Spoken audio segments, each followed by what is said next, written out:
Alors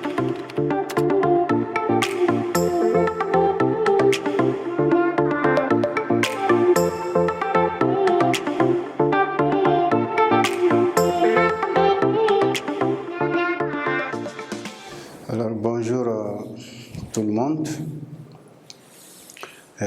Nous sommes à l'entame de notre troisième leçon sur la question de l'être et du devenir. Avant de commencer, je voudrais encore, si nécessaire, me présenter. C'est M. Yaya Sangaré, professeur de philosophie des lycées. Il est bon que nous fassions ces enregistrements vidéo des cours. C'est vrai, c'est à l'intention de nos élèves et nos candidats qui se présenteraient éventuellement aux différents examens, notamment le baccalauréat.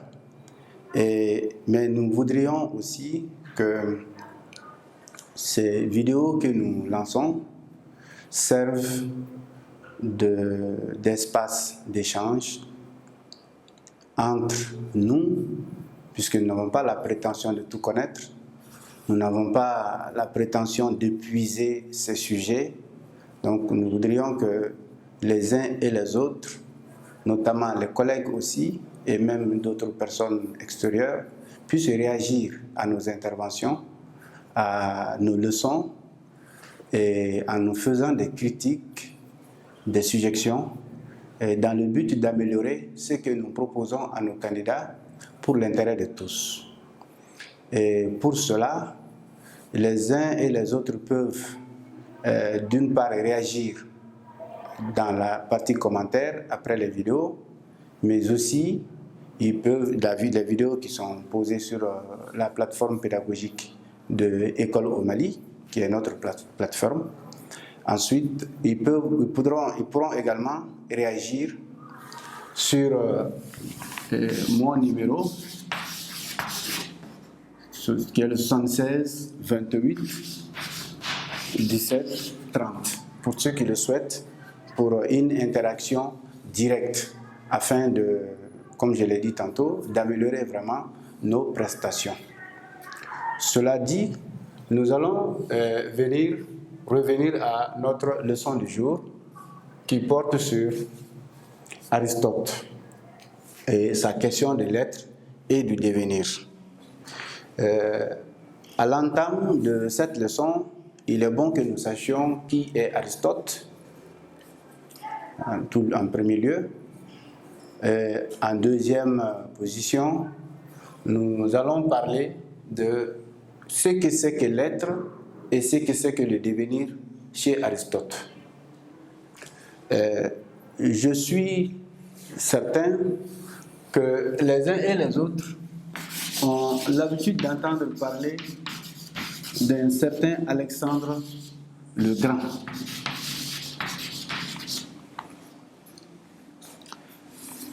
Il est né en moins 356 et mort en moins 323, donc avant Jésus-Christ.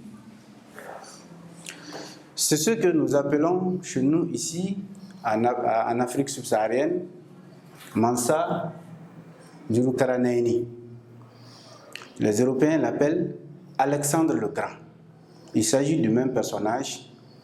Il s'agit des grands conquérants que toute l'histoire de l'humanité a retenu, et il est considéré par les historiens comme le plus grand empereur de tous les temps, le plus grand conquérant de tous les temps.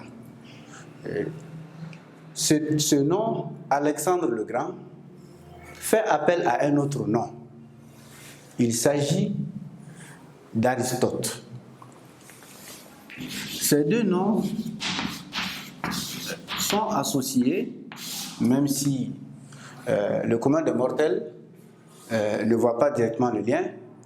C'est parce que, en fait, Aristote, qui est né à moins 384, donc bien avant Alexandre, fut le précepteur d'Alexandre. Il a été le précepteur d'Alexandre.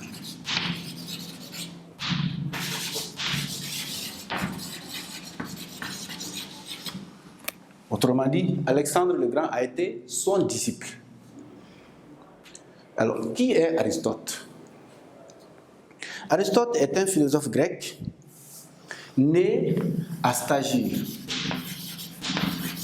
Il est né à Stagire. Stagire se trouve en Macédoine. À l'époque, la Macédoine était soumise à l'Empire grec, dont la capitale était Athènes. Donc, son père, Nicomaque, le père d'Aristote, Nicomaque, était médecin. Et ce n'était pas n'importe quel médecin, c'était le médecin traitant du roi de Macédoine, qui est Philippe II. Le roi de Macédoine, Philippe II.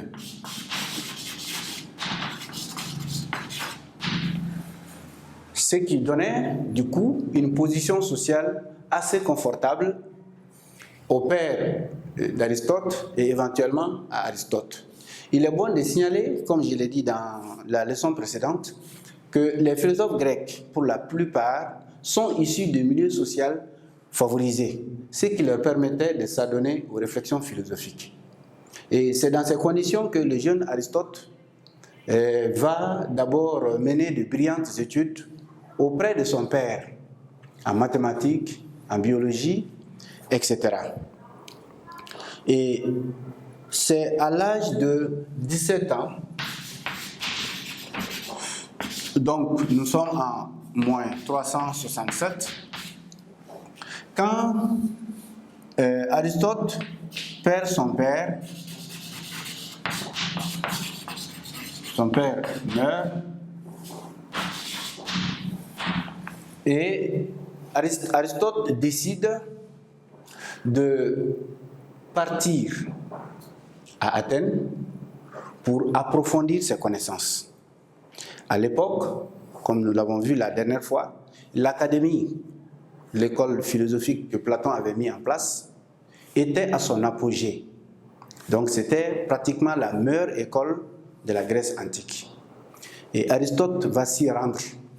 Mais il ne commencera pas par l'académie. Il va commencer par une autre école où rapidement il verra que l'élève avait un niveau sensiblement supérieur à celui du maître.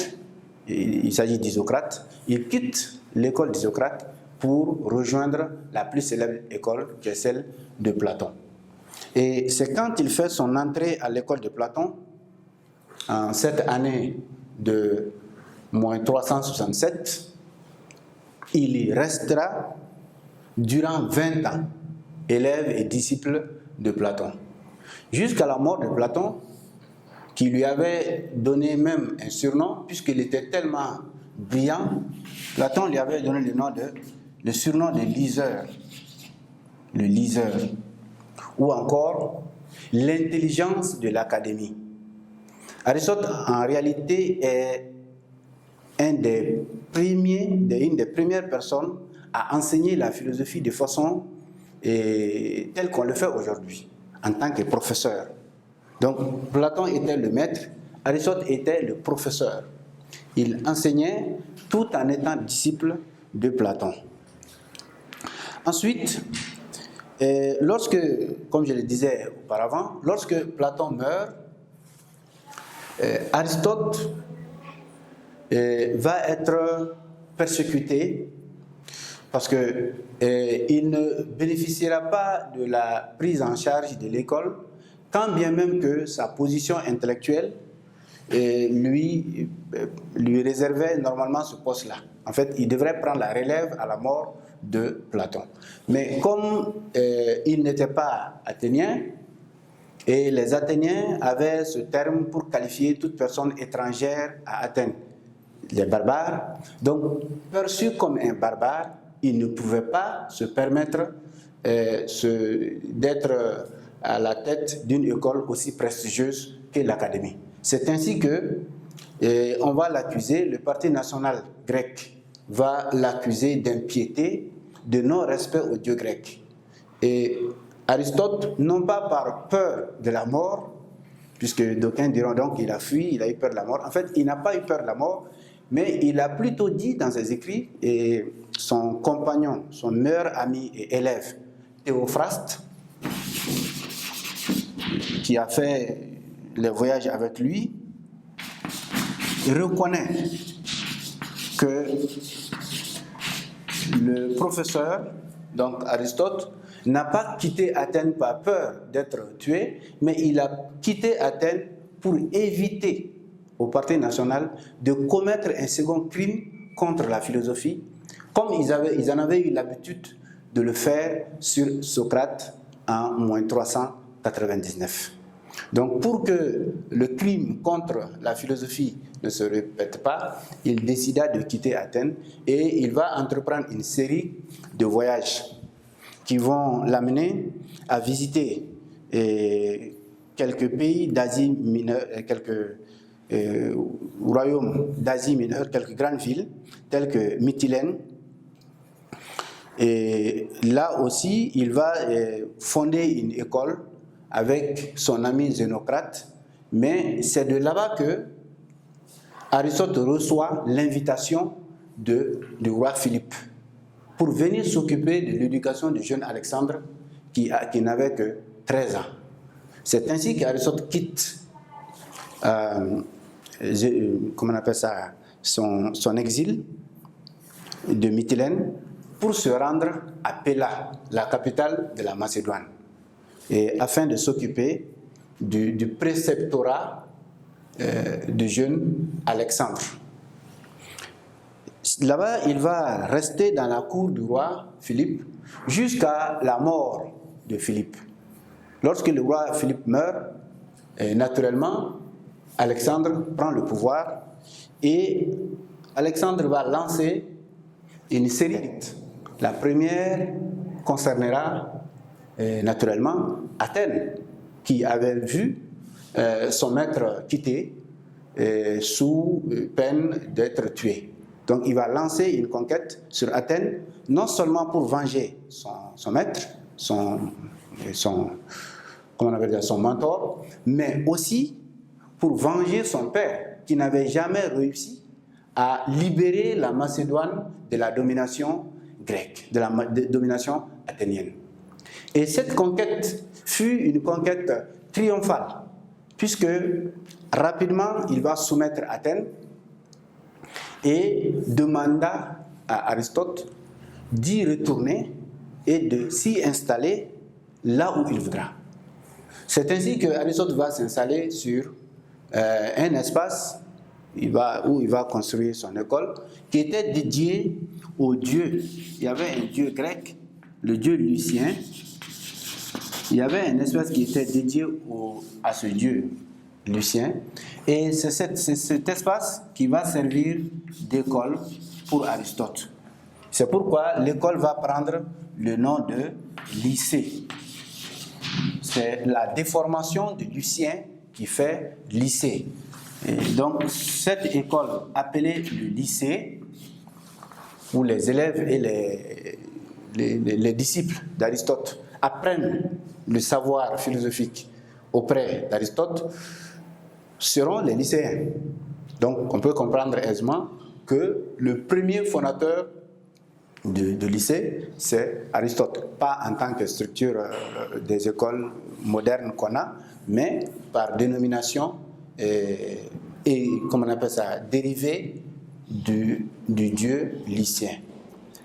Le lycée va rapidement dépasser l'académie, puisque elle n'avait pas eu de bons dirigeants, et après la mort de Platon, tout était un peu désordonné. Donc c'est le lycée qui va prendre en réalité la relève, qui va devenir la meilleure école d'Athènes, dirigée par Aristote. Les élèves d'Aristote, qu'on appelait les péripatéticiens aussi, lycéens ou péripatéticiens.